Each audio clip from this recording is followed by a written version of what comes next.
3, 2, 1. Did that get picked up, or do you guys not hear it? Yeah. Definitely got picked up. All right. Remember, my name is Minis the Minotaur. Last episode. Episode 5, we had some problems. Minnows, Dude, episode 5, we called you Minius for like a solid 40 minutes. I think I still call him Minius. Call me Little Horseman. It's not my fault. I came in with a dumbass name. No, I'm just joking. Hey, those are fighting words. Just joking. That's why I kept mine simple, bro. Drell. Yeah, 5 letters. All right. Give us the good stuff, Dino. The good stuff. Tony, Okay. sorry. Great dungeon master. Listen, if you need to visualize the dungeon master, it is just imagine whenever your characters look up, you just see a giant speaker box in the corner somewhere, like in a tree, in the corner of a house, you know what I'm saying, in a bush. It's a speaker, and that's the narrator, okay? Roll to hit. Yeah. Yeah. Nailed it. All right. So, in our last session, going into the forest, the adventurers decide to stick to the road rather than, against their better judgment, of going through the forest because they thought that was a smart idea. Proceeded to fight a bunch of Koatoas. In the fight, they managed. In the fight, the heroes started to get knocked out one by one, knocked out unconscious with this purple goop, captured by nets and dragged away. All the heroes eventually fell victim, and they were captured and brought back to their camp. Drell was the one that woke up first. Drell, in a blind rage, gets up, breaks free, and proceeds to lay the smackdown on these jabronis. Completely annihilated with his bare hands all these candy ass Koatoas. Saves his companions, and they break free. They rummage the camp for a minute, and then decide to make a run for it as they feel that more Koatoas would return shortly. After going a few hundred yards away from the camp, finding a safe clearing, they realize that all their blood shards were gone. A wood elf comes from beyond the brush and introduces herself, saying she may be able to help them after overhearing their conversation. We now pick up this session in that moment where the wood elf appears before our heroes. Hey, Bart, come over here. Let me talk at you real quick. All right. Hey, everybody. DM Tony here. Before we get into episode 14, I just want to give you guys a quick update. If you're hearing this message, that means you listen to DND404 on a week-by-week basis, and we'd love and appreciate you for it. But it also means that there won't be another episode for the next 2 weeks. We are taking a Christmas and New Year's Eve break. Episode 15 will return on January 4th, 2022. So until then, from myself and DND404 team, we wish you a happy holidays, a Merry Christmas, and a wonderful New Year. And we'll return to you with episode 15 on January 4th, 2022. All right, Bart, now you can play the intro. Good morning, good afternoon, and good evening, and welcome to the world of Humbrea, featuring 3 first-time adventurers and 1 very patient DM. This is D&D 404. How big is this large duck? The duck stands at about 2.5 feet tall. So it's like the size of like a goose. Untitled duck game. Hey, why should we trust you? Or who are you? Yeah, who are you? So the wood elf giggles for a second. She walks up to Minis. How are you guys standing, by the way? I think we're kind of side by side. I probably have my axes out next to Drell. Yeah, I would just assume we're kind of just walking through the forest next to each other now, right? She looks down at Minis. She looks up at Drell. She looks over at Armos. She looks at her duck companion. The duck companion gives her like a slight eye. Minis, roll me a strength check real quick. Okay. That's an 11. Nice. She got a 16. Drell, I'm going to need you to make me a acrobatics check. That is a 11. 11. Okay. Hey. Armos, you're going to make me a Constitution saving throw. Oh my god. You have to beat a 15. I got a 16. Oh. So I got +1 Constitution. I rolled a 15. Nice. Okay. This wood elf quickly grapples Minis around the neck with one of her large, thick quads, brings him to the ground, then takes out her bow and arrow, knocks an arrow right into Drell's face, looking up. The arrow is pointed, practically touching the base of his neck. At ready to let go, this arrow is going to shoot into your neck. holding you down. The duck looks at Armos and proceeds to let out a giant honk. But this honk isn't a normal honk. Similar to the Leonin's roar at the beginning, you take, because you passed, you take 3 points of damage as you pass that roll of psionic damage. You stagger back a little bit, but you still have full movement. You don't take any restraints here, as you normally would if you would have failed, but you are now squared up with this giant duck wearing a red bandana, giving you the meanest glare you've ever seen in your life. And she just looks at the wood elf, looks at Minas and looks at Joel, be like, what are you doing here? Why are you on blood shards? And screaming at the top of her lungs, trying to intimidate you guys. You guys are gonna make me an intimidation check. Drell, you're gonna give me an advantage on that intimidation check. She rolled an 11. It's a 19. You keep you cool as you have an arrow pressed up against your neck, but you know the severity of the situation that she has you in. Minas, I'm just yelling at her. I'm just like, what are you kids? doing here? Why are you doing this? Why? I don't know. You're the one over here in I-4 asking all these questions about blood shard. What are you guys doing here? Why do you want the blood shards? You got 3 seconds to answer my questions right now. And the duck is getting ready to honk again, and he has his neck back like he's getting a giant belly full of air. I want to. Okay, so he attacked me, right? Oh, so I yeah. can do a reaction. I'll use Reginald to go up and Hellish Rebuke the duck to stop him from doing that. Hopefully, to interrupt him. Yeah, so I need to get a 10 or better to take half damage. He rolled a nat 20. So he takes half the 10. Yeah. So that was the bonus action from when he hit me. I want to cast Eldritch Blast. If I hit with it, it knocks her back. And then that will let the other 2 of my boys free at that point. Yeah, roll a hit. 6. What that But I misses. should have advantage because she's tied up with them and can't move, right? Well, this all happens in a matter of a second. So no, I won't Yes. say you get advantage on All right, this. all right. But it was a hell of an attempt, and I applaud you for that one, good sir. I did not expect you to do that. I'm very proud of you. You're growing up. Oh my god, my players are growing up so fast. So this duck takes. Did you roll for damage, by the way? You said 2d10 half. 3. 3 damage. No, 8 plus 3. So the duck takes 6 points of damage as he combusted through flames for a second. Goes, and he's like running around in a circle, like trying to put a flame out on his tail. Manages to point it out, and he's like looking at his butt, and it's like a little, like it looks like it's crispy a little bit, and he's like kind of peeved. He's like, whack, whack, whack. Looks at Armos again. Minas is caught between these monstrous thighs. By the way, if you guys recall of how I described her, she looked like a 4'11" power lifter wood elf. She's very stocky, very built, has long hair and very long ears. So she's able to get this great vantage point on Drell with the arrow pointing up, and Minas is knocked prone on the floor, grappled between her monster quads. So real quick, I casted the spell. Yeah. And then I wanted to also try to get to like intimidate her. So your action was Eldritch Blast here. Oh, okay. Yeah. And your reaction was Hellish Rebuke. It just missed and nothing happened with that. Okay. She knew he would miss, and she just like unfazed. Yeah, right? Yeah. I feel disrespected. Wait till my next turn. So we're not rolling initiative just yet. I'm gonna wait on your guys' reaction here. So what are you guys doing? We'll start off with Drell. Drell, what are you doing? You kept your cool, by the way. You are not intimidated by her. All right. Let's all take it easy, okay? What? You want to know why we're talking about blood shards? Because we just had a whole bag of them taken from us. You see that she grips the arrow a little bit. So why do you have a whole bag of them? We were delivering them. I don't know. I guess we just fucking tell her. I don't fucking know. I definitely say it like that too, with the question mark at the end. Where are you bringing them? Hey, it's none of your business. No, I look at Minas and I go, what was the name of the place we were taking them to, Minas? Dildo. We were taking him to Dildo, okay? She squeezes harder on you around your neck. I don't know.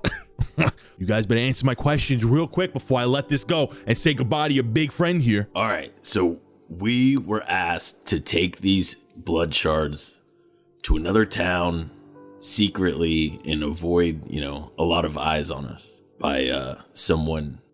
Someone we trust. Yeah, someone we trust. So who do you trust? What way were you going? You know, like, why don't you at least tell us your name? Because, I mean, I feel like we're telling you a lot of stuff right now, and, like, you're doing nothing but threatening to shoot us and break our necks, so, We don't want to hurt you, lady. well, why don't you just let my little friend go over there, and we can continue this conversation? Give me a persuasion check. Oh, fuck, okay, let's see how this works. That is a persuasions, no bonus, so 14. She looks at you. She gives a side eye down to Minus. She looks back up at you. She looks over at her duck companion, notices that his butt's a little roasted. Almost is at the ready. She goes, keep those hands up. And then she slowly backs off. She loosens her grip around Minus slowly and starts to back up again to like a safe distance from you two. Takes about a couple feet back, maybe about 8 feet. Keeps the arrow pointing at you. She goes, my name's Kara, and I live here. And blood shards are bad news around these parts. So don't mind me if I'm a little on edge when you start shouting blood shards in the middle of the forest, in the middle of my home. Yeah, no hard feelings there. Name's Menace. Nice to meet you. Ines looks at you. What's your name, big boy? My name is Drell. All right. And you, Horns? Armos. Okay. Who do you know in Dillmore? We actually don't know anyone. We were just asked by someone to take them to Dillhorn. Yeah, our boy Duncan. From Gila? Yeah, what, you know him? Yeah. It's been a while, but I know him. He's like my best friend. Well, I haven't heard of you before if he's your best friend. Well, we just met and hit it off, and he's already my best friend. So, hey, what can I say? All right. So Duncan told us to bring these to this town south of us that we're on blanking on the name. It's called Dillmore. Dildo. It's called okay. Dillhorn. It's called Dildo. I think it's Dillhorn. I'm pretty sure. I wrote it down. Oh, good. Oh, I wrote dildo. Am I wrong? Reginald says, it's Dillmore. What do you guys have head dents? It's Dillmore. Oh. Yeah, that's what I said. Dillhorn. All right. Yeah. Anyways. But we were worried about the Red Guard that's there. You probably, if you know Duncan, you maybe know about them as well. So we were trying to come this way to kind of lead them off the scent, and we got jumped by some frog feces throwing, I don't know what, but yeah, I know those fish people very well. Yeah, well, yeah, it's good that you. They're great. They're a great they're the time. murdering ones. The ones you were shacked up with. Yeah, they were the murdering Koatoas here. Well, they got murdered, so it's okay. I saw. Or you were watching us. I caught the end of it. Oh, that was you in the bushes, wasn't it? No, I was actually in the tree. When you say you were the one in the bush, she makes like a little like slight to it, and she goes like, so do you not know how long that thing was tracking you for? What thing? Something else was looking at you that wasn't one of these Koatoas here. And I haven't seen that thing here before, but the way it was looking at you, it was kind of obvious that it's been following you around for a while. I'm guessing it has to do with these blood shards. Usually anything that tries to follow people around, yeah, I'm going to assume it's with those blood shards. That thing might have taken our blood shards, guys. Yeah. How many did you have? Armos, how many do we have? Yeah, Armos, how many do we have again? I only lost one, but Armos, how many did you lose? Yeah, you were holding it, so It was about like a bag full, like you probably think it was about like half a pound worth. I was gonna say I didn't think we actually got like a full number though. But. No, an individual count, no, but it was like a bag full of shards, about half a pound's worth. Yeah, Armos lost a whole bag. I actually only lost one, so it's not as bad. I don't think I had any on me. You know what? I still have one, and I hold up my book and point to it. You dirty dog. She looks at the book. Ooh, hold on. Ooh, interesting. Yeah. Now what?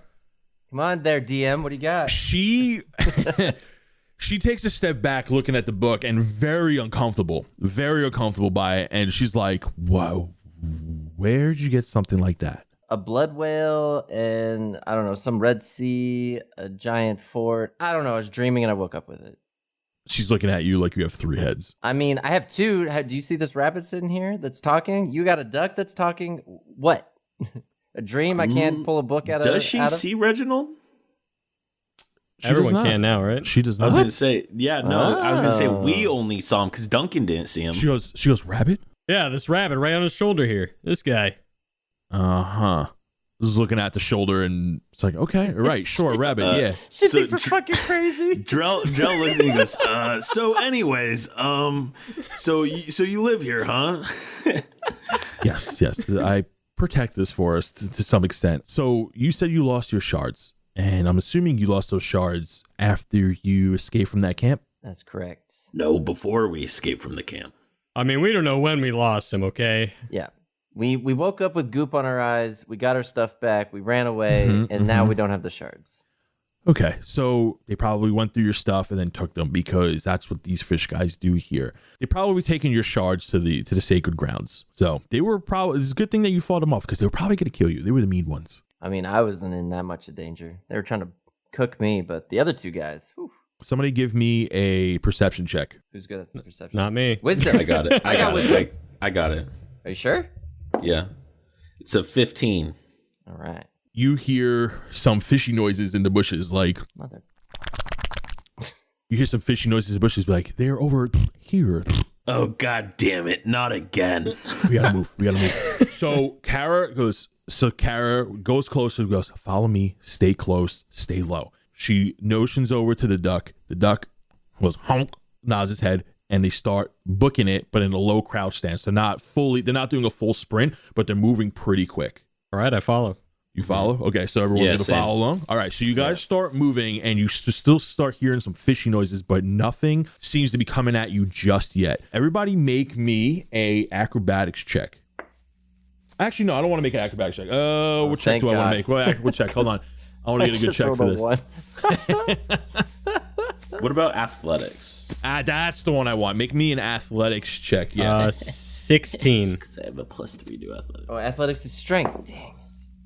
Oh, I got a 2. Fuck, Great. dude, I was so close to a nat 20, but I got a 5. So wait, my strength is -1. Does that mean I rolled a Yes. 1? Yes. Armos and Drell, you guys are actually trailing behind. Nothing is coming at you just yet, but they are getting some headway, and you might lose them if you keep this pace going. You two still start hearing some fishy noises and some ruffling in the bushes. It looks like they're on your trail, but they're not in your immediate area. But you definitely know that they're there. So as you're going through, you guys are going to go another couple of yards, and you guys are going to make me another check. We're just making athletic checks, right? Yes. Yeah, I got 19. You I got a 19? 9. 9? Okay.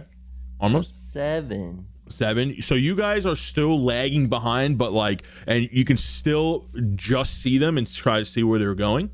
You stop hearing fishy noises. Armos and Draw, I want you both to roll me a d20. Let me know who has the lower number.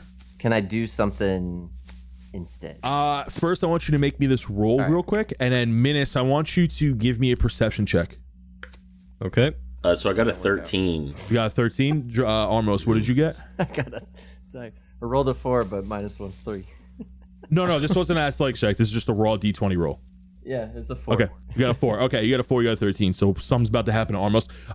Minus, what is your perception check? 8. Give me a dexterity saving throw. Oh, great. Ooh, nat 20. All right. There you go. So, Minus, you miss this obvious, not so obvious trap, but you trip over and it tumble onto the floor. But what you notice is a small, thin wire that you tripped over. The way the moonlight kind of hits the string, it shines in a weird way that it wouldn't be a wire. You look closer and it's actually silk. You can tell that this is probably maybe spider silk. Oh. Kara looks at you and goes, we should really get going right now. Wait, can I do something real quick? Yes. Can I hit the trap with throw a stone at it? Or how close are the guys? So you could probably tell that they're about 30 feet away from you because you guys aren't sprinting. Okay, they're probably already gonna have to deal with shit anyway, so I don't think yelling's gonna do too much bad here, so I'm just gonna yell at them to watch out for this trap and put a stick marker for where it is. All right, so you guys know it's there. So back to Armos and Drell. When you come to this point, you would definitely see the stick he laid out. Yeah. But Armos, you look on your shoulder, the one that Reginald is not on, and Reginald is chattering his teeth, looking at the other shoulder, kind of like he's a little scared. He's like, you look over, there's a huge spider on your shoulder. Oh shit. Oh, yeah. It is going to take a bite at you. So it misses the bite. It like gnaws on your armor. It's like it tried to bite through your armor that you have on your shoulder. Everybody roll me initiative. I'm gonna go from there. I got a 7. So I got a 4 again, dude. I got 9. I swapped my D20s. I was rolling that one so fucking bad already, dude. I can't deal with that right now. Spider gets a 2. The spider on me gets a 2. That thing gets a 5. Damn right. I'm gonna squash that thing. Wait, what's that thing? We'll cross that bridge when we get to it. And then Kara gets a 13. Cool. All right. So going from the top, it's Kara's initiative with 13. She looks at Menace and goes, "We need to get your friends and get out of here right now. Otherwise, we're going to be into a big, big problem." Yeah, just tell me what I got to do. I'll help you out. All right, let's go back. She starts going towards back to the guys. If you're following along, are you following along with her? Yeah. You're actually the next initiative. So she goes over, she starts walking back to the group, and you see that she's taking very careful steps, more careful than it was before, trying to stay off the ground a little bit and trying to hop from like logs that are falling or like rocks and things like that, rather than just walking on like the grass or the dirt. You start noticing that above you, there's a lot of little spiders. You're probably in the middle of a spider's nest or approaching one pretty quickly. Do I notice that the spider's on Armo's shoulder? You can see, yes, you can see it. I think first things first, I'm just going to take out my sling and try and launch a stone at the spider to get it off. Sure, absolutely. Roll a hit. If he misses, does he hit Armos? Since right next to him. Well, now that you mentioned it. Well, I got a 9. Yeah, it whizzes right past it. It was a close miss, but the slingshot goes right past the spider. All right, I tried, and then I kind of want to use my bonus action to throw a throwing axe at him. Can you do that? Yeah, I can, because it's technically a second attack. But, roll a hit. but should I do that? Is Armos gonna be okay? Don't roll a 1. Fuck it. Yeah. All right, I got 16. Hits.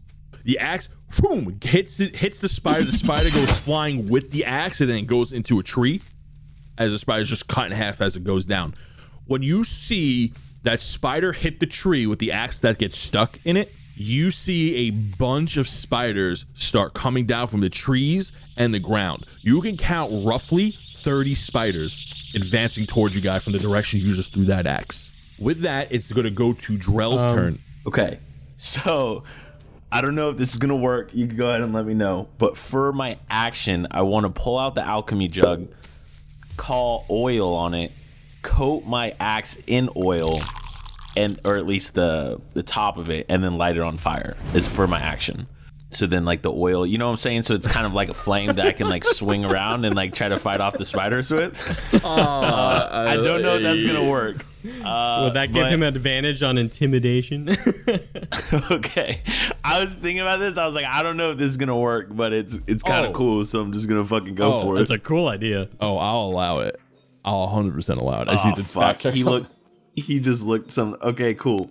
So I do that. So then the other thing I will do is for my bonus action, I'm gonna use, just because I think he might be getting fucked up here shortly, I'm going to use Rally on Armos, which just gives him temporary HP. So it's 1d8, which is 6 plus my Charisma modifier, which is 0. So Armos just has 6 additional HP points right now. Wow, that's super. What? Make me a perception check, Joe, as you're closer to this situation as the others are. I must be so close. I don't see anything because I got a 6. Awesome. You know that there's a buttload of spiders approaching you from above and on the floor. It is going to go from Drell to the thing. There's a thing that is rustling around in the bushes, and it just makes a movement. You, from where the spiders were, where it looks like they're coming from, you see a little rustle there, and then you hear a little and that's all you hear. It then goes to Armos's turn. So then all the spiders are above us. Yep, and there's some on the floor coming towards you, but they're all coming from the same direction. Perfect. Burning hands in that direction. Oh, okay. So this is a giant cone of fire that goes in front of you up to 15 feet. Yep. And they have to make dexterity saving throws.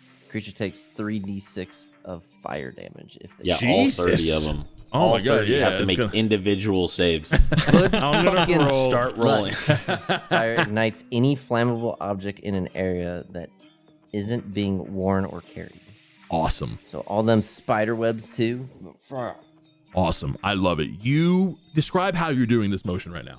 I start waving my hands as the spell says, and then with rockstar like fingers up in the air, I shoot out a cone of flame that to the direction of the spell. And Reginald's like amping up. He's like, yeah, fire, fire, fire, fire. And you shoot out this giant cone of flame. The only reason why I'm not rolling is because they're all dead regardless, because spiders just have 1 HP. You light up this 15-foot area, just awesome cone of flame. It burns all these spiders up. You hear these terrible spider shrieks like everything that's able to catch fire in front of you does. You see some burning logs. The fire isn't spreading because this is magical fire, but you still see some stuff on fire, and all the webs, like the thin line of webs, you now see all of them, and you realize there's a lot more. You notice a lot more than previously examined. There's actually, you see that's like they're all coming from the same direction. They're all on fire, but they don't go away. But you see all the individual web streaks on fire, and they're actually all coming from the same direction. But you notice that the direction is actually changed. It's not going towards you, it's actually coming from your right side now. All the webs seem to meet at one point. With that amazing burst of flame and an amazing round, with a fiery round, it is now gonna go. It was going to be the spider's turn, but they're all dead. They're all burned to a crisp. That's great. And now it's going to go back up to Kara's turn. Kara's going to look around. She's amazed by the fire. She's also a little taken back because you kind of just almost lit her whole home on fire. She goes, that was awesome. That was great. Please don't do that again. No promises. She goes, we still need to get going because the real threat isn't here yet. And she looks around. She makes a perception check.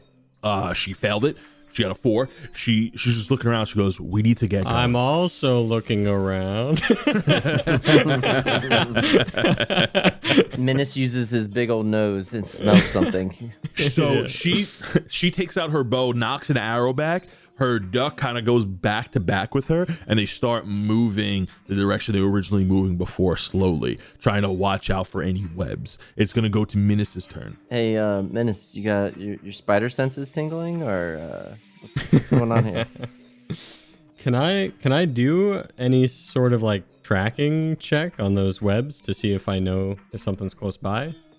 Yes. So I'm going to let you make an investigation check. Nice. Okay. I'll let you make it an advantage, but this one's going to be slightly higher because this is technically not in your favored beast category, but very similar. Right. I got a 15. You know exactly what you're dealing with. You're dealing with an ettercap. An ettercap is a humanoid spider that tends to feed and watch over spiders the way a shepherd oversees a flock of sheep. They tend to prey on everything.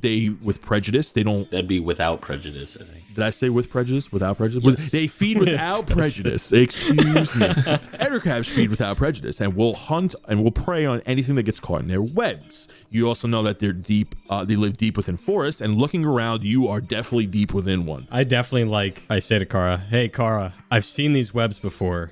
I'm guessing you've probably run into some ettercaps before. She looks at you and goes, yeah, we need to go. You know, as a ranger about ettercaps, that these are dangerous things. Like, you really don't want to come face to face with one. Maybe we could kill this thing, but I really don't want to fuck around with an ettercap right now. I think we better skedaddle. Okay? Sounds good. Kara, lead the way. So Kara's already made her move. Are you doing anything else on your turn? I have my javelin out now, I would say. I get my javelin out. I'm preparing just to make sure that if something comes, I'm ready. Yeah, so what you can do, you can totally make an attack. You can ready an action, and so when something comes into your view, you can take that opportunity to make an attack on their turn if something would try to attack you, or the second it gets in range. That's the idea, and I'm just following Kara wherever she goes. So now it's going to move to the ettercap's turn. On its last turn, it did a movement, and from what Menace knows is that the webs actually come and are connected to the ettercap, and it actually gave away his position. He is going to make an attack. He's going to make a ranged web attack He's going to hit. Let's roll D4. Let's see who he attacks. Armos, you're 1. Drell, you're 2. Minus, you're 3. Kara is 4. Hit me. Hit me. It is Minus. So Minus, you see from the bush, it sticks out its ugly purple spider-looking face. It takes out its long arms. It has like long spider arms. It only has 2, and it goes and it shoots a web at you. It's going to see if it hits. 17. It hits, but my question is, does it just do damage? So on hit, you get restrained by webbing, and you have to make a DC strength check of an 11 to escape the webbing. Because you write it in action, I'll let you do that right now. Are we just saying I threw it as he popped out? I'm gonna make you pass the strength check first because he got the because it was his attack. okay. Yeah. So you have to beat an 11. Oh, I got a 20, so. 20. You break out of that like a Superman, like a super cow, like super minotaur. You break out of that web. You laugh at that web. You go roll a hit. Well, that's a nat 1.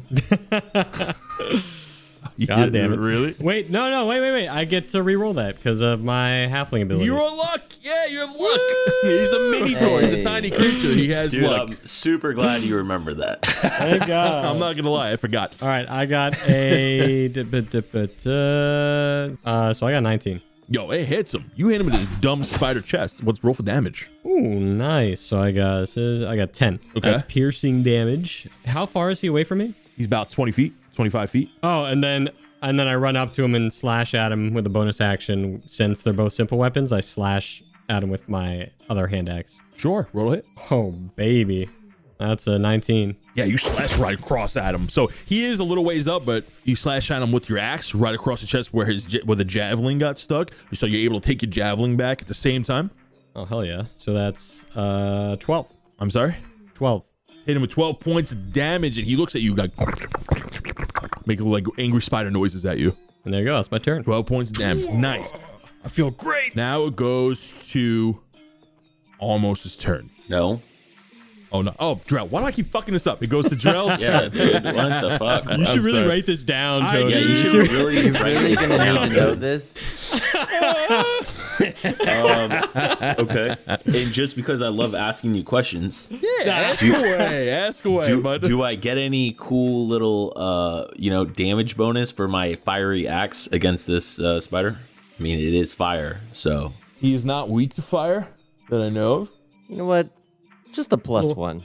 Yeah, like a plus one fire damage. That's all I'm asking. Like it's on fire. It has to do All more right, you guys damage. Get a Just plus sitting there 1 like, to damage because it's on fire. You guys, I give you an inch and you guys take a mile. You guys will I'm drive just a hard asking. bug. That's all I- Yeah, okay, all right. You're binding my hands. You shackling me up so- here. Yeah. All right, so Drell's gonna look at the spider, attack Menace, and he's gonna be super stoked, and he's gonna be like, "Hell yeah, let's fucking do this!" And he's gonna run towards it, and he's gonna take a swing at it. And fuck, he's gonna roll a quick math that is a 10 to hit. Miss. Fuck. Just barely. You just barely miss. He moves his head out of the way, makes more angry spider noises at you. Basically called you a bitch and spider. Midas knows that. Oh, I know Spider, yeah. Bitch.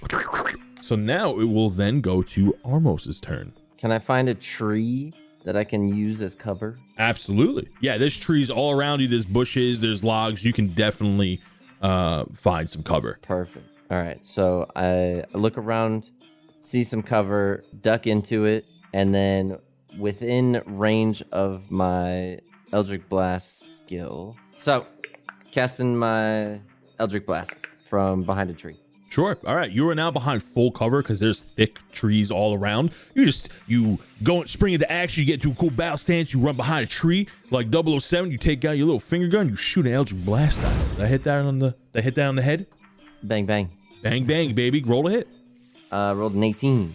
That hits. Sweet. It's an 8 and plus 3. That's 11 points of damage to his dumb spider-looking face. And he gets knocked back. He gets knocked back. Interesting. Yeah, Okay. that's what I was trying to figure out. So he gets knocked back 10 feet. You hit him with the Eldritch Blast in his dumb little face. He gets knocked back. So now you can see his full form because a lot of it was like kind of hiding in bushes. He looks like a giant hulking humanoid like spider. He only has 2 arms and 2 legs. He's pretty fat. He's very purple. His head he has like a long neck, and he has like a tiny-ish head, but the face is very spider-like. Like he has 2 big eyes. He has like a bunch of little smaller eyes, and he has 2 large talons. That is your last turn. So now it's gonna go back up to initiative 20 because now something happens on initiative 20. All the webs that you guys have been seeing are actually connected to the Ettercap, and they're coming from his navel. They're coming from his belly button.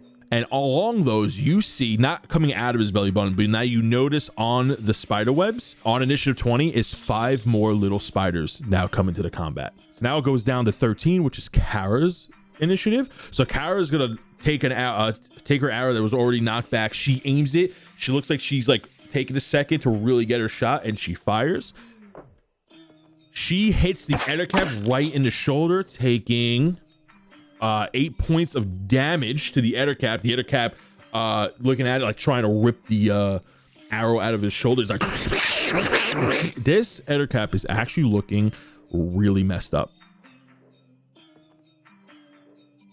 It is now going to go down to Menace. Menace's initiative. Whoa. Menace, what are you doing? Whoa. There's one person that did not attack. What? Mr. Duck. Oh no, the duck does not make the duck did not make a The turn. duck attacked I was me. like, who You did better I start miss? bonking and quacking. Who did I miss? The duck did not make a turn. Yo, if he's wearing a red bandana, he's better be in this fight. Oh, he's ready to go. He's ready to go. All right. Anyways, I'm gonna use as a bonus action spell. I'm gonna cast Hunter's Mark Nice. on this guy. So he is now marked, and hopefully I hit it with my axe that I'm about to swing at it. Go for it, yeah. And I don't have advantage on attack, so dang. All right. Oh, well, that is a 19. So Hell yeah. Yo, go ahead. Roll for damage. oh my gosh.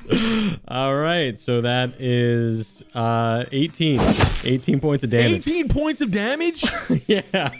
Damn, I thought you guys were weak. Holy crap. You finish him. Oh, hell yeah.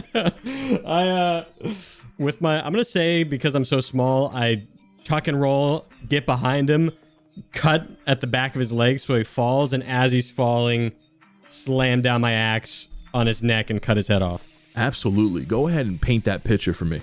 Well, I just did. All right, so you wanted to make it a little bit. All right, yeah. So you go behind him, you tuck and roll, you do a little. You go behind him, you turn around, a cool 360 motion, slash it at his legs. He goes down to his knees that you just cut up, and you just take your axe, you slam it into the back of his dumb spider-looking head. I hate spiders, by the way, and you completely decapitate him. This was actually a way for Tony to get his rage out on spiders. I appreciate that moment. Thank you. How many times did Menace yell parkour while he was doing that, though? Parkour. That's the real question. I think three times. Nice. Hell yeah. Awesome. You guys kill the Ettercap, and now these spiders that were kind of attached to his phalange spiderweb things just kind of fall to the floor from like the vibrations that this Ettercap was getting from being attacked. And I'll just say that you guys just kind of step on them and finish it off. Right. I pull my javelin out, like out of his chest, and I'm kind of like ticked off at the situation because I just want to get out of here. I'm like, all right, guys, let's go. Come on. All right. So you guys just finished up that combat. You guys are out of combat now. And just like me, Kara's looking at you pretty impressed because I thought you guys would have a harder time in that fight. I'm not going to lie. Well, now that we know how to play the game, we're pretty good at it. I'm not going to lie. I'm not going to lie. Armos's fire hands, burning hands, did not see that coming. That was awesome, Did not dude. account for that. Did not account for that. You know, Drell did this cool thing where he lit his axe on fire and he just fucking missed and contributed nothing. And he's like super embarrassed. So he kind of just looks around. He's like, yeah, a great teamwork, guys. Great job. After leveling up to 3, he actually goes back down to 2 because he feels so embarrassed. Yeah. Can we say on that swing, because of the fire, I thought he actually hit, and I'm like, that was an awesome hit with your axe back there. All right, let's get going.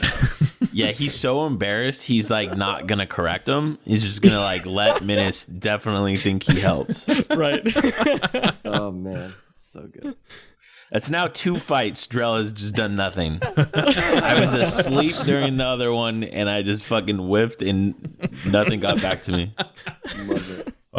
Kara just looks at you, looks at the duck, looks at you guys, going, okay, all right, you guys know your stuff. Cool. Let's keep going this way. So you guys are now following Kara. You don't hear any more noises around you. You can confirm that those spiders probably scared off whatever fish folk were following you around. Are we going back for the cart and the horse?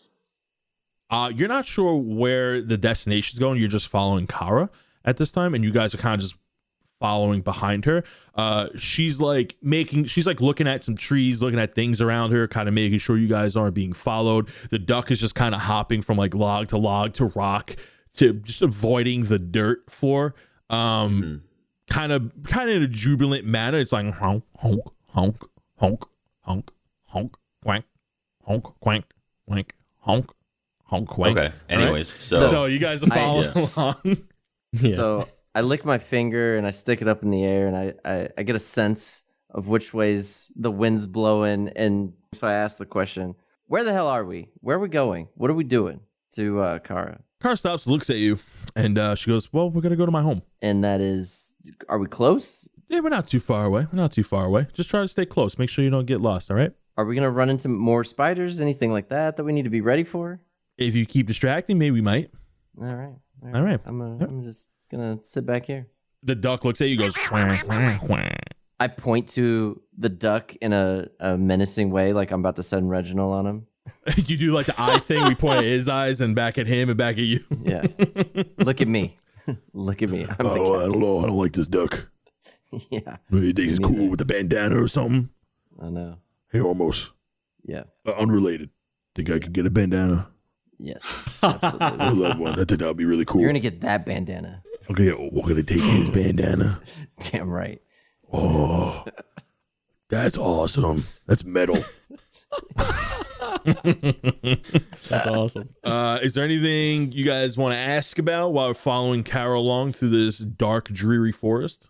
Obviously not. She has to pay attention. I meant to me, like how my day's going. Oh. I ask her what the duck's name is. All right. Yeah.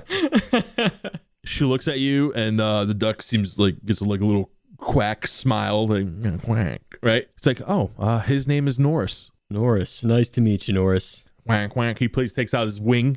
He goes to like shake your hand. Yeah, shake it back. Quack, quack, quack, quack, quack. Drell walks past all of them and continues, and now he's immediately behind Kara. All right. She goes, oh, okay, all right. You seem friendly. As they keep going through the forest. So as you guys are making your way through the forest, it is still, of course, still nighttime. You think it's probably like earlier in the evening rather than late at night. The trees that are filled with gloom and are dreary and hanging over, you start noticing random patches of like lush green. And every couple of feet or so, there's like a small patch of grass that actually looks normal. Some of the trees like have some healthier branches than the other. And you notice that it starts becoming a little more lively the more you continue onto this path. It's still mostly gloomy. You guys walk for about another solid hour or so, and now you are back in that lush green forest. You start hearing sounds of flowing water, but in the distance you actually hear a waterfall. She turns back to you guys, and she goes, we're just over this little hill right here. You go upon the hill, and there's like this nice blue lake, and the moon just kind of hit in the lake like ever so softly and gently. It is like a half moon tonight. You could see its reflection in the water. Surrounding it is like a bunch of bushes, but like the pond kind of goes up into a hill where you see the waterfall coming down like about 30-40 feet up from where the lake is where the waterfall is crashing down into the lake. And then it goes down. It's kind of gentle. It's not like a rapid waterfall. It's like something you'd find in like a nice Caribbean island or something like that. It's a pretty gentle waterfall. It's not like making white river rapids or anything like that. She points with her left hand to like a tree line, and you guys like looking, you just see a bunch of trees, and then you notice that there's a house in one of the trees. And it's almost like as you're looking at her little house, like you look away for like half a second, and it takes you a minute to find the house again. It's like your eye doesn't want to look directly at it. It's like looking at like a 3D cube, but you don't know which side is actually looking at you. So it's like your eyes are always like distracted by the trees around it. That's how well camouflaged this house is. Armos, you definitely sense with Arcana that there's something special about this place. You're sensing some magic, and it doesn't seem like evil magic at all. It kind of calms you a little bit. She starts walking along the side of the lake, and you guys follow her along. So as you're walking along, the trees are nice. You hear some nice, you start hearing like giggles, but like light, playful giggles, as if there's like children playing in the distance. But as you look around, you don't see any children. You don't see any like elves or humans or kids around, but you do hear like little laughter coming just from behind you. And every time you go to look, you just see like a little light escaping your eye, kind of like when you rub your eyes too hard and you see that little squiggly line. It's just like always at the edge of your eye the more you look around whenever you hear a laugh. Kara starts going from rock to rock and then starts climbing a tree. And the tree that she starts climbing, you notice that actually has little foot inserts, very slightly, but so like other people who aren't good at climbing trees could probably have a good foot advantage here. She goes, yeah, so we climb up here and we're gonna hop along and then we're gonna go to my house. She starts climbing the tree. The duck jumps on her back and goes up with her. When you finally climb the tree about 10 to 15 feet up, you see like little tiny ropes hanging. Like this is something that you can grab onto to maintain your balance as you're walking from tree to tree. You see, as you get closer to the house, it's actually beautiful elven wood. It's like as if somebody built a house on the floor and stuck it into a bunch of trees. It's nice and brown and lush. It blends in perfectly, but it also has like a nice veranda wrapped around it where you can sit on the porch and like look out into the forest. It has an amazing view over the lake below. Almost as a tiefling, you're probably the most familiar with elven lifestyles. Not that you're buddy with them, but you can tell that like somebody very talented built this house here. You can also tell that the house itself is magical, which is probably why when you try to look at it, your eye wanted to look away from it, kind of like maybe a hidden spell or like a camouflage spell to give it that extra layer of protection here. You walk into this house and it opens up to like a big foyer. The floor looks once again very beautiful. It has like this elvish design to it. There's a fireplace. In the center of the room is a nice round table with some fruit, like a fruit bowl on it. There's some plants that are in their own pots. It looks like each potted plant looks different, as if maybe they're used like ingredients, but it's plants that you definitely haven't seen around the forest here. They look pretty unique and foreign to the environment around it. There's like rugs on the floor, but you could tell like immediately like these are fake rugs, like they're not actually made from real animal skin.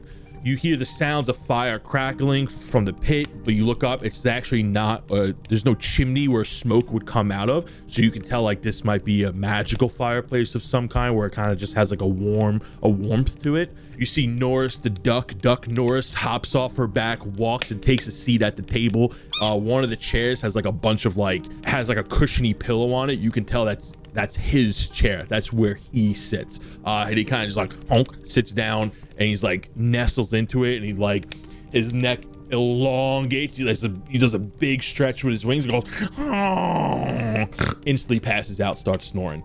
Now's your time. Now's your time, Jared. Soon. Kara turns around, faces you guys, and goes, welcome to my home. She starts taking her bow off and like hanging it up, and starts to get more comfortable. She goes, make yourself at home. Welcome. You're free to sit, take a rest. What are you guys doing? I immediately just sit down and almost pass out myself because it's just been such a long day. I go sit down in the chair.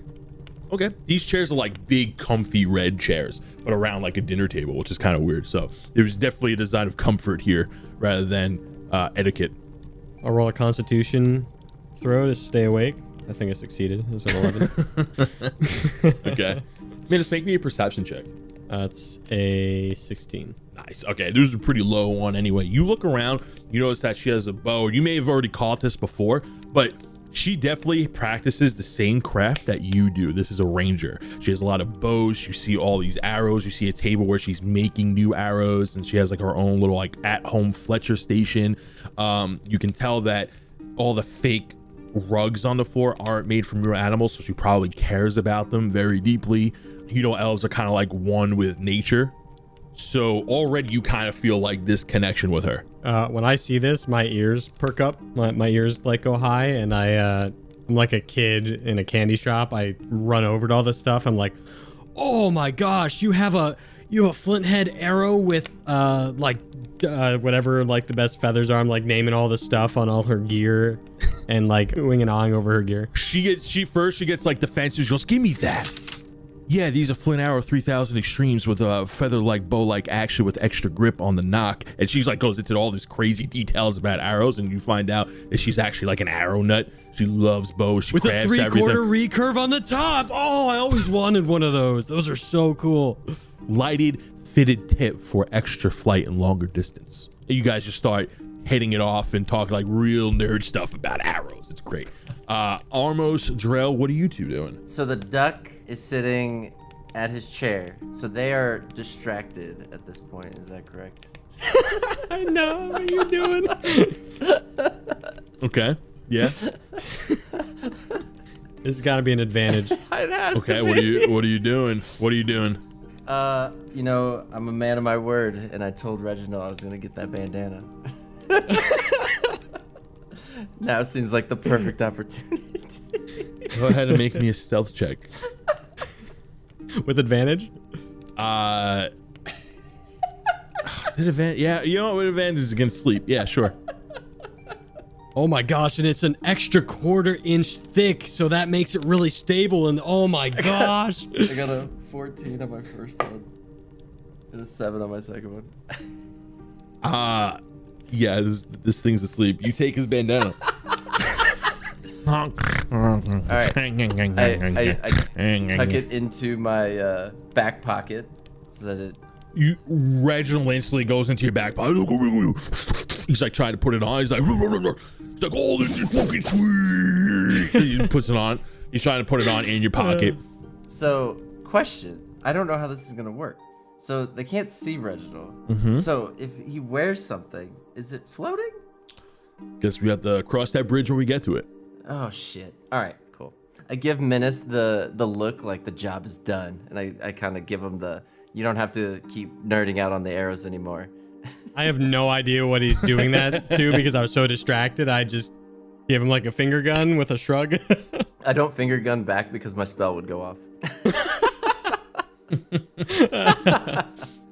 So I think we probably finish up talking, and I kind of get myself together, and I say, we really need to figure out how to get those blood shards back. Is there any way you can help us? We're not trying to do anything malicious with them, I promise. We're trying to help out Duncan. You know him, right? Yeah, he has come here a few times before. If he's trying to send you to that town, he probably knows that this is probably the best way, but the forest hasn't been the same in the last couple of months. Some stuff has been going down. I doubt anybody outside of the forest really knows. Why? What's happening? She takes a deep sigh. There are problems going on with the Koatoa tribes here, and there's an outside force messing with them and taking advantage of them. So she sits down. She goes, take a seat. There are only 3 chairs here. Do I have to pull up another chair? Yeah, you could pull up a box or something, you fucks. They're grabbing blood shards. Okay, let me backpedal a little bit. So there's a few tribes out here. There's 3 major tribes, and you dealt with the murderous one. It's bad luck, I guess, on your part, but there's a few tribes here, and some months back, don't know how they got here because we're nowhere near the ocean. Marrow started to show up here. They're like snake-like people, very fishy, and they're scary, and they started bullying these Koatoas here, pretending that they're here from their god just to help spread a message, or their judgment day is upon them, and taking advantage of their religious fish beliefs. They're trying to get their hands on these blood shards, and they taken refuge in the sacred ground within the forest, and they trick these Koatoas to bring them food and blood shards for whatever reason. I'm not too sure about that, but they're looking for all these blood shards they can get from people that happen to be passing by, jumping them, killing them, and then bringing them to the Marrow. And ever since the Marrow showed up, the water supply started getting tainted, and it's been killing the forest from the inside out ever since. Menace is just crying, listening to the story. He's just so sad about like all these creatures. The marrow, Armos, you can give me a history. You can give me an intelligence check to see if you know what they are, but you with advantage. 20. You know exactly what the marrow are. The second you heard marrow, like, oh snap, like why the marrow here? We're nowhere near water. So the marrow haunt coastal waters, preying on fisher folk, mere folk, and any other edible creature that crosses its path. They also worship the demigorgon. They are fish-like people. They have humanoid-like upper bodies with like a mermaid-like tail for legs, but they move around like snakes. They use harpoons. They're not so intelligent, but they are maliciously evil, and they will kill on sight. Are they after people? Bloodstones, or all of it? The fish folk around here bring whatever happens to come into the forest to them as like a tribute to them. All these tribes worship the Blittle Bloop, and the only reason why there's different tribes is because they all believe in different versions of the Blittle Bloop. It's absolutely outrageous. They all think that they have their own way, and they're willing to kill each other over it for the true form of the Blittle Bloop. It's really wild. When we were entering the forest, we saw a tower in the middle of this forest, and then we off to the side we saw what looked like, one would say, a hole, crater, something along those lines. So when you mention the crater to her, she gets really sad, and she just looks at you and say, yeah, that's Thalor's crater. What happened there? Well, Thalor was my home city, and well, it's no longer there anymore. You know that name, Thalor. You actually get a reoccurring flashback from a flashback we said a few sessions back. Remember how I said you were walking through an alley with a couple of cloaked hooded figures, and you looked in a bag and there was a bunch, like a red glowing light, as if you maybe got a bunch of shards off of some shady folk in a town?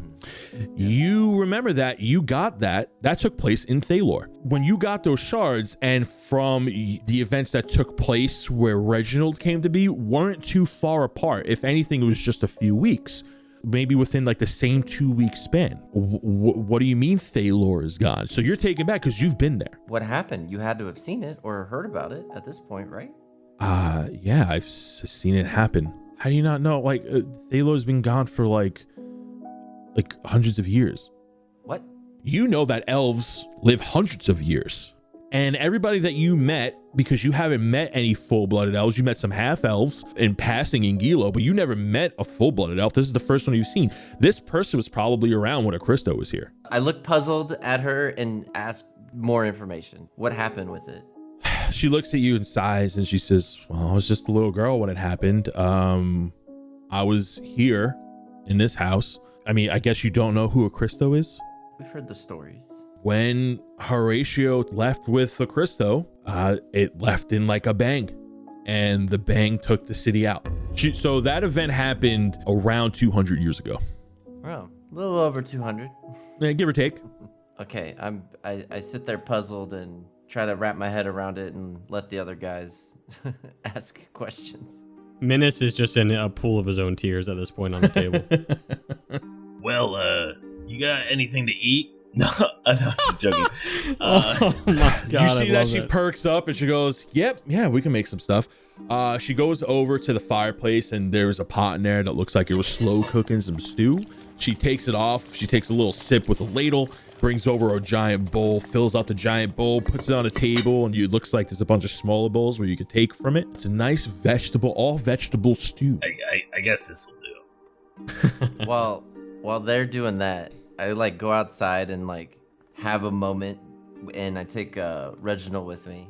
All right. And to have a conversation with him, but not in front of the other two. You go out into the veranda, and everyone just kind of sees you do it, and Kyra like looks over it, but doesn't really think twice about it. And you lean over the railing, and you're overlooking this beautiful lake, and you're intaking all this beautiful scenery. And Reginald is sitting on the railing of the porch in his sick new headband. He goes, "What's eating you, buddy?" All right, look, got you this headband. That's rad. You're gonna. It's rad. You know what? Screw that duck. Yeah, screw that duck. I hate those things. Try to get Reginald on my side, because I'm gonna have to ask him some questions that I hope he gives me something to go off of. What is your first memory of us? Me trying to eat your face. When was that? He now has like some watch. It's like, happened. I mean, honestly, it feels like yesterday. It was yesterday, but I mean, other than yesterday. I mean, I met you, and then we had that whole spiel in the blood pool, right? I ate your friends. They tasted pretty good. Sorry in advance, by the way. I've grown quite fond of you in these last couple of weeks, and I mean, although I don't regret what I did, it was a somber moment. I'm sorry for eating them. As long as you don't eat these ones, I kind of brush it off. I've grown quite accustomed to beef, and your friend over there is looking pretty tasty. He looks at Menace. I've wiped up my tears at this point and slurping up the stew. Fatten up, my little cow. Fatten up. Okay. Good. Delicious, succulent heifer. So I revealed to Reginald that I was in that town buying the shards so that this all could happen. But that town hasn't existed for 200 years. Well, here's a shot in the dark. I've seen, when so that rift that, you opened up and we went through, I've been through a bunch of those. I've snatched up my fair share of snacks throughout the years of my many years of life, and I've seen all walks of life and everything like that. And it's it's possible that maybe it's not there's timelines. I don't know. Maybe like when I open it up, it's just a random time, right? It's just kind of like whatever it needs to be in that moment of time. So maybe when we made that pact and went through the portal that was open, maybe you didn't take us somewhere, but a somewhen in the same spot, right? Yeah. Basically what I'm saying, Titans Head, man, we're sick time travelers, bro. I take in the moment and realize that he's sadly probably right in some weird way. Take a minute and then we'll go Brought back us in to a once different he's time. done hyping up the time travel stuff. So we're gonna get a cart. We're gonna put 2 big horses and we're gonna go 88 horsepower per minute, and then we're gonna go really fast. 1.21 demon watts. I assume Joel and I finish up eating while he's been doing that. I'm talking to Kara now about not only staying the night and thanking her for the meal and helping us out, but I start talking to her about what we should do tomorrow. If we need to get those blood shards, we're probably going to need to take care of these Morrow folk, aren't we? You get to fight some badass creatures, Drell, and I get to help Kara save this land. I think that might be our next step. The first steps to healing this forest is getting them out of the central point. So the sacred ground here is a temple that the fish folk here have built. Yes, the bloopy blid. The blittle bloop. Yes, that's what I said. The key thing about this temple is that it sits on the main river that connects all the rivers to the forest. And I think whatever the Merrow are doing inside of it, it's definitely corrupting the waters and plaguing the forest. The lake here is the only thing that isn't connected to any of those streams. So how do we get there? What kind of things should we be doing to prepare for a fight? I'm assuming we're gonna have to get these out. Well, the Merrow are not going to. They're gonna try to kill you. They're gonna probably try to sacrifice you if the Koatoas don't. So I don't think you'll see any Merrow wandering around the forest. But if you follow any one of these streams that you see, and you'll get right to it because they all connect there. So I look at Drell first and foremost because I want to make sure it's good with him. All right, Drell, what do you say? You want to go on another adventure with me? Yeah, that works, but if anyone's gonna get shit thrown at him this time, I think it should definitely be you, not me. I'll take the shit tomorrow. Don't you worry. Armos, you're next. Kara laughs, like, you got hit with that? It's like the most obvious trap. They're throwing their dookie at you. All right, you know what? I was trying to steer this horse, and so I was a little preoccupied. I forgot about the That's what I was asking earlier. When are we going to go back to it? I'm actually, Drell, like he fucking hates the horse, but at the same time, he's like kind of worried about it. God. Yeah, how far are we from the horse? We don't know what happened to it. Are we like really far? We're pretty far. We're really deep from the forest. You got caught by the murderous fish folk, right? Mm-hmm. Yeah. I wouldn't I wouldn't say that horse made it very far past that point. They probably took the cart too. Damn it. My cart! No! I'm down on my knees. No! Yeah, we're definitely gonna kill these right. guys. Well, don't try to kill all the fish folk you see. Just, that tribe is, assholes. The we'll other see. ones aren't as bad. We'll see.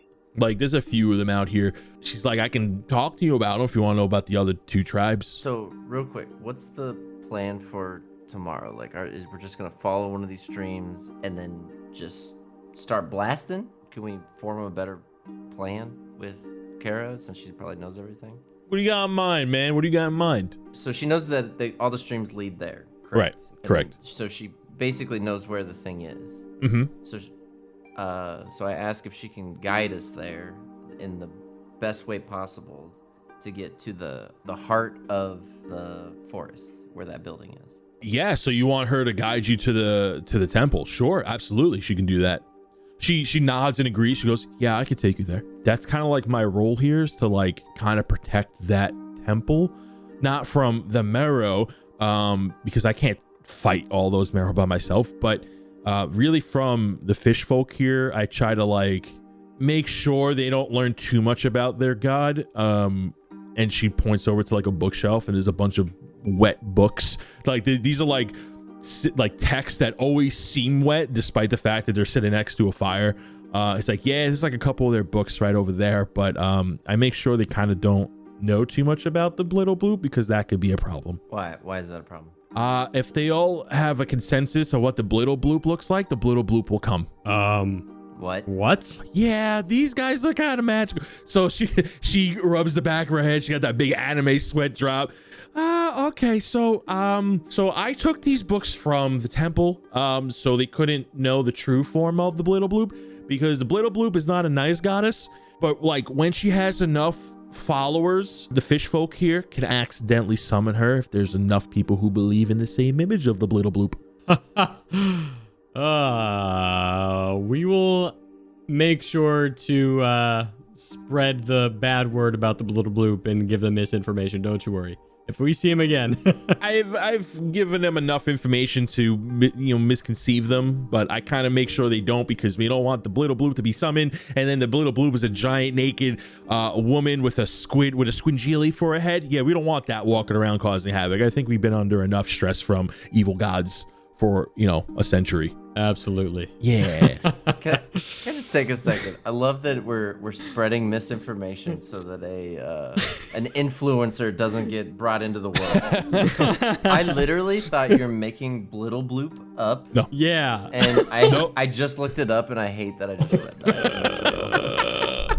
You know what we need to do? We need to have Armos summon his Meesinks, and then just convince them all that that's their god. And then just have them like worship the Meesinks. Oh my god, it brings up me 6.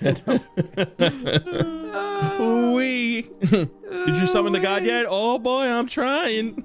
I'm trying, Jerry.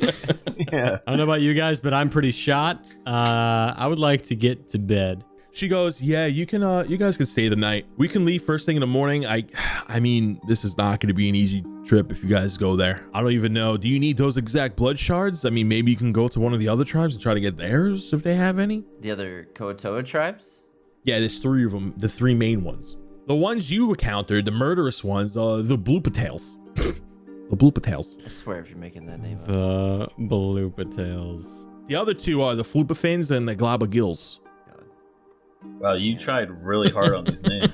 Okay, so we have two ways we can go. We can go and try to just get the blood shards and just peace out, or I think we need to try and find our bag, because that has the spell so that we can get it past security.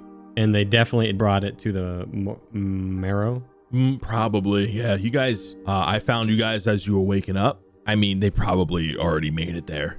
My bet is, and we've been walking for a little bit since the encounter from the camp. So yeah, they're probably there. You know what? We can't let Duncan down. That's what I'm saying. I wouldn't be able to face Duncan again, my best friend, if we didn't get that bag. Yeah, I'm just down to, kill him. So then- also that. All right. This chair's pretty comfy. I really don't have any extra beds for you, but you're more than welcome to make yourself at home here. Yeah, it's already kind of late, so I guess we'll do first thing in the morning. You happen to have like a shower or something? Because like I'm like still kind of covered in shit, so kind of just like want to wash that off before tomorrow. Yeah, that pool outside. Can we just jump right in there? There's the lake outside. Yeah, Yeah. I'll be back.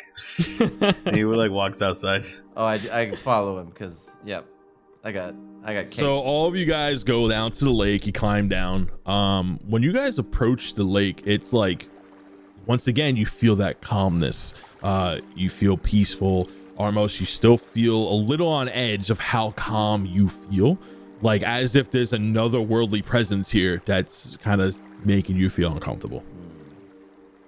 I wait for the two of them to go in first because I feel uneasy, just to make sure that everything's.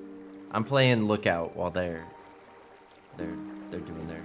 Yeah, so Minas and Drell go in. They wash themselves off. I think Minas is probably doing some squirt guns, and Drell. You know what? Drell pulls a Mulan and waits for everyone else to get out, and then he goes in by himself. I actually didn't go. I was just licking myself back in the treehouse. Okay, all right. So you guys can go to sleep. I'm an animal. You guys can go to, yeah, you are. So you guys can go to sleep for the night.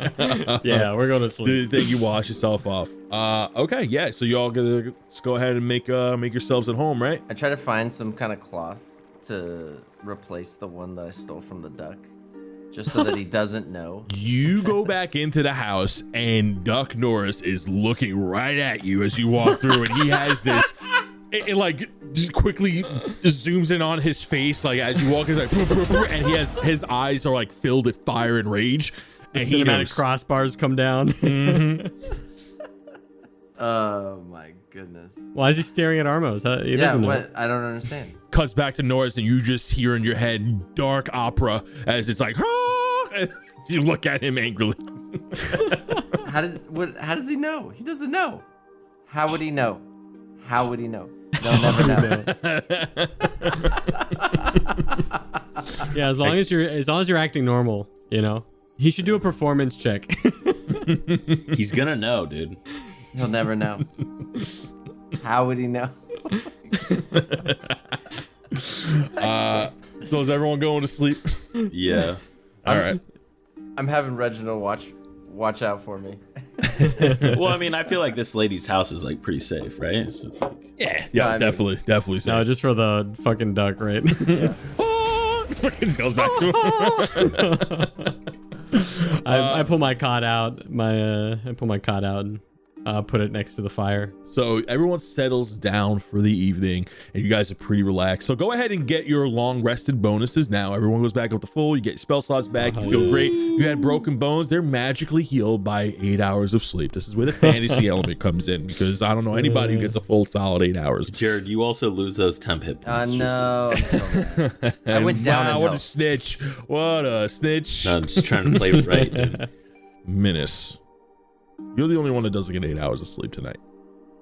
What? You're the only one that doesn't get a straight night's sleep. Oh, I had an itch. I woke up and I had to drink water, right? Yeah, you woke up and you scratch your balls. Good. Okay, and then I went back to sleep. You wake up and the fire's still crackling beside you. Remember those slight giggles that you heard when you first saw Kara's place? You felt like those flashing lights behind you and everything like that. Yes. So you start hearing some of those giggly noises again. But like, that's weird. It's like in the middle of the night. You're hearing these little giggly noises. What are you doing? I shrug it off and go back to sleep and get a full 8 hours. You get a full 8 hours. He definitely just shrugs it off and thinks he's dreaming at first and tries to go back to sleep. Okay. You start hearing some tussling in the back, and it's kind of like waking you up a little bit. You're getting like you can't get in that deep sleep because now you're hearing some noises. At first, you feel a little tickle on your nose. Bink. Mom, I can clean myself, Mom. Stop it, Mom. I can clean myself. While your eyes are closed, you see like as if something's really bright. You're closing your eyes in like a really bright room where you see like little pink flash behind your eyelids, and you feel a little tingle at your nose again. And then a few minutes pass, you feel like you're about to get into that deep sleep again, and then you hear some tumbling, like some wrestling, and you hear that giggling again, and then you also hear Reginald go, get off me, and it's like some rolling around, and it's like they're talking to each, fighting with each other, whatever was tickling your nose. And Reginald's like, oh, that was a cheap shot. That was a cheap shot right there. And then you hear some more like, and then you awake as something hits your chest, something lands on your chest. This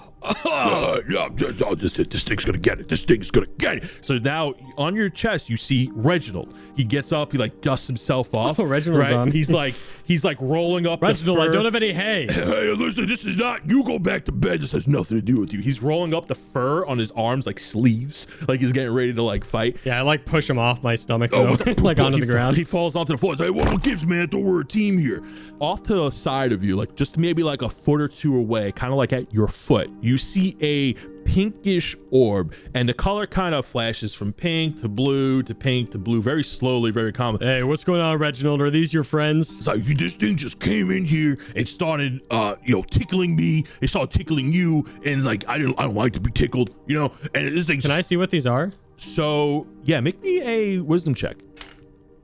That's a nat 20. This thing's a pixie. By the way, this is my new die, my pumpkin die. The first roll with my pumpkin die is a nat 20. The loaded one? It's not what the loaded it's die. so balanced. It's ridiculous.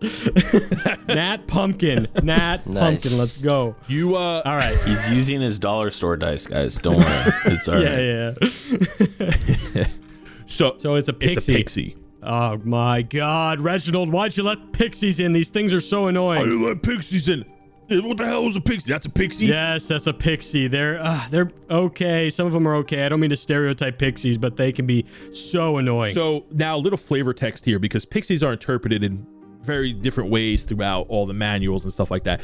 Pixies in Humbrea, like if you look in the manual, they're not really evil. They are fey creatures that cross over in certain instances. Yeah. But they also give like a definitive shape in the manual. They look like a little elvish person that's like in green in color. The pixies in Humbrea in this campaign don't really have a physical shape like that. They're just kind of like an orb of light. And if you were to look inside the orb of light, it would just be like, you might see like a bright figure in there, not necessarily bipedal, but you can make a shape of like a creature inside the light. But there's no defining characteristics here. And they're also a little bit smaller. They're like just under a foot big in radius, let's say, because it's an orb. So that's how pixies work in Humbrea. Cool. Outside of that, you know that they come from the Fae. They're more attuned to nature. They are nature-like creatures. I would like to team up with Reginald here for the cause. Okay.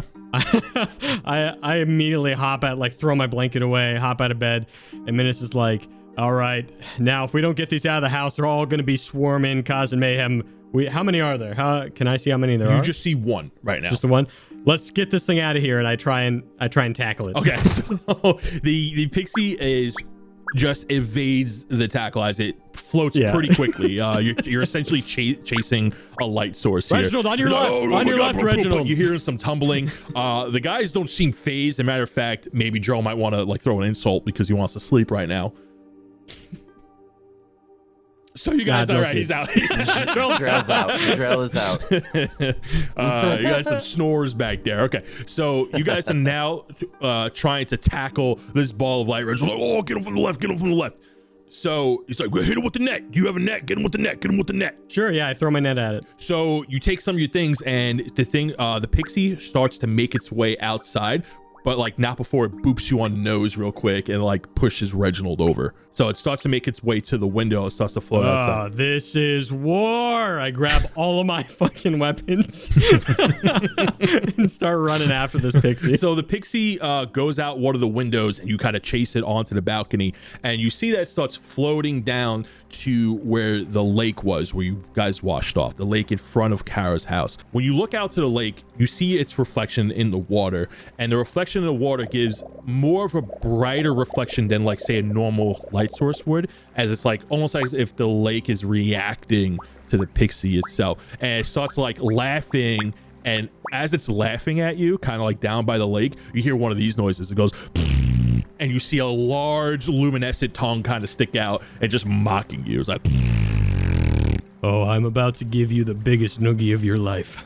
Oh, this thing's really teeing me off right now. It's really peeing me off right now, Minus. You and me, Reginald, we about to make these pixies look dumb, huh? Reginald hops onto your shoulder. Yes, Reginald. The adventures of Minus and Reginald. Get him. All right, I just start going after these pixies then.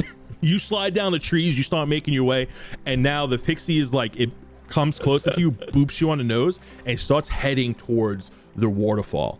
Okay? When you look towards the waterfall, you do notice that the waterfall isn't falling as hard as it was when you saw it earlier today.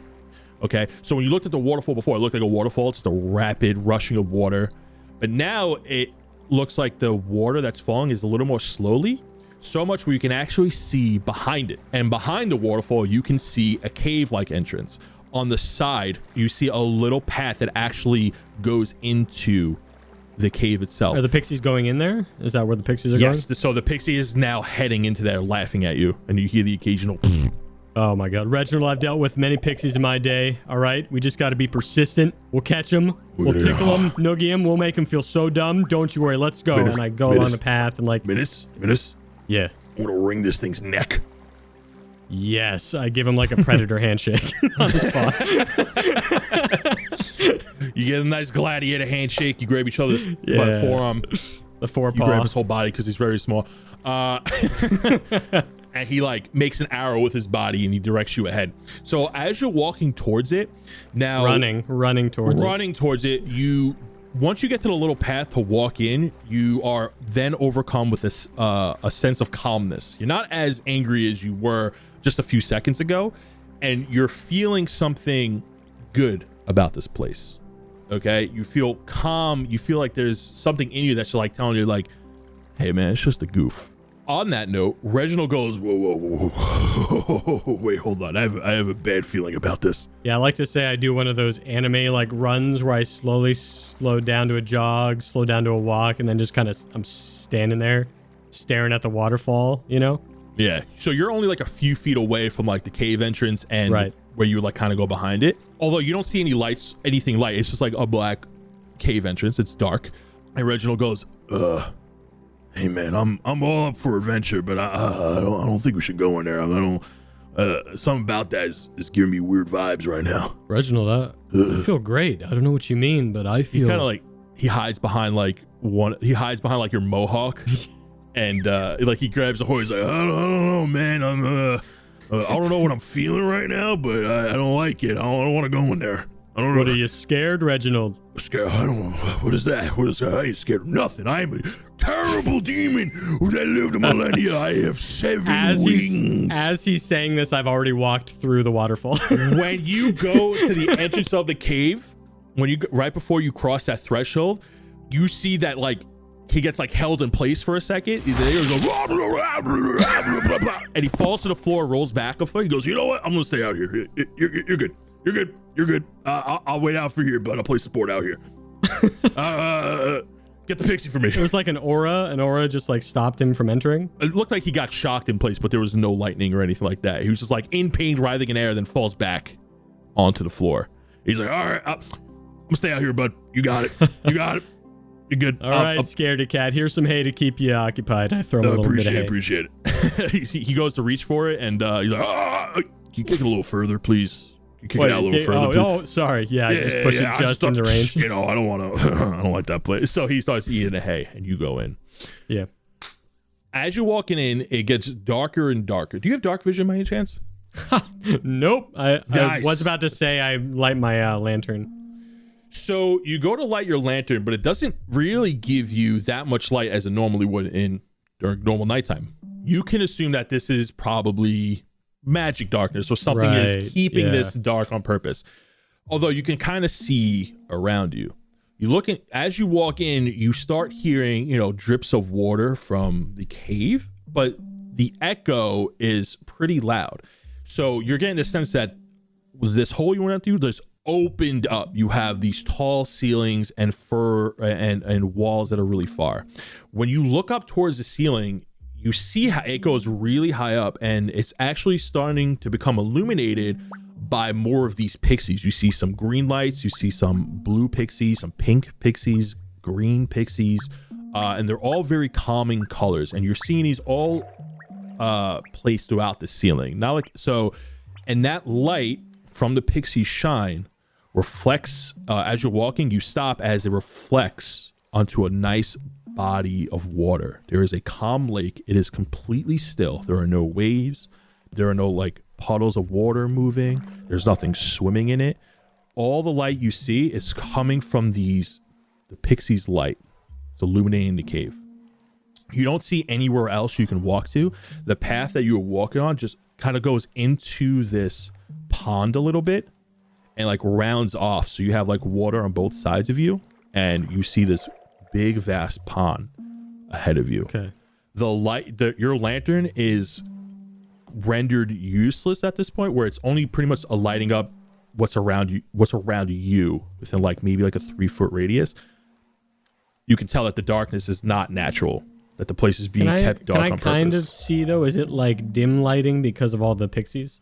You can see maybe about 10 feet in front of you, but you're seeing whatever the pixie light is reflecting on. So you just see this huge body of water. You can kind of see some of the cave walls for where they're like hanging out on, and along the ceiling you can see like some stalactites that like, you know, it looks very cavey, right? You got like a generic cave over here, but all the light is coming from these pixies. Gotcha. What are you thinking right now? I mean, I feel like a part of me is intrigued and calmed, but I do still have a bit of a mission on my mind. I'm still like in sneak mode. I'm trying to. Can I see the pixie that booped my nose specifically? You do. So like out over the lake, this is actually that pixie is still kind of in the center of the pond. And yeah, she's all right, like, I'm stealthing up to try and catch this pixie. I get my net ready. So it's over the body of water. So you would have to physically get into the water. I can throw my net, right? Yeah, you could. Yeah, that's what I'm getting ready to do. You get ready to throw your net. So she lets out one more giggle and kind of flies up to meet with the other pixies. Deeper into the cave over the lake, you see a light blue mist appear. And the mist is kind of hovering over the lake, right? It's in its one central spot. The mist starts to get a little more in shape as it comes together. It gets a little more dense. And then you start hearing some steps on the water, like little drops of water, like something would be walking on the water. And out from the water comes a cliffhanger for episode 15. And that's it for today's session. Everybody, thank you so much for listening. Thanks for watching. Thanks for hanging out. We'll catch you in 2 weeks' time. We're taking a break. Yeah, that's right. I got minutes on the outro track today. I am here. Ha ha. Played by Dan. I'm Dan. I'm not gonna be doing this voice for all this. Yeah. We got Dan played by Minutes, or Minutes played by Dan, excuse me. So yeah, anyway, guys, we just want to say thank you for listening to episode 14. We're taking a short fiesta of 2-week vacation for Christmas and New Year's. We'll be returning January 4th, 2022 with episode 15. Yeah, there's also going to be a new format when we come back, which is exciting. So the way we've been recording it until now, we've just been recording the campaign, playing the way we wanted to play, and then throwing in banter and stuff and intros, outros after the fact. We have a new kind of banter segment at the beginning and the end of each episode. So look forward to us messing with each other and shooting the shit and just having a good time. Yeah, it's all going to be done live. No more post-recording intros and outros. I can't wait. Oh, man, I can't wait. And we're going to be updating the Patreon way more frequently with after shows. That's going to be coming out more lively and everything like that. It's going to be good. It's going to be great. It's going to be wonderful. It's going to be awesome. Only good things to come. And if you haven't checked out TikTok, Instagram, YouTube, we're rapid firing content on all 3 platforms, baby. If one platform is not your thing, we got the other 2 sure to be producing something you like. So be sure to check us out on YouTube, TikTok, and Instagram, where we'll be creating not only D&D podcasts, but D&D skits and memes. And we hang out in Discord. Get on it. Yeah, you got to get on Discord, boys. And the Twitter. You know, to holler us on Twitter.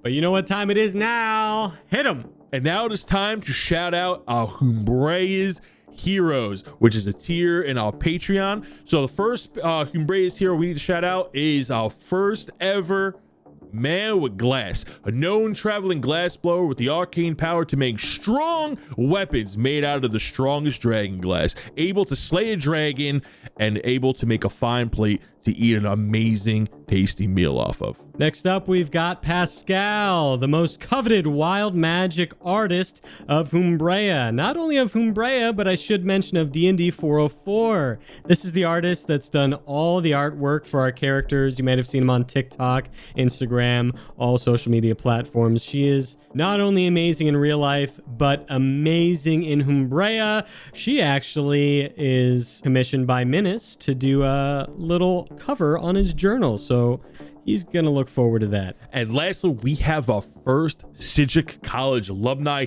Megan the Baker.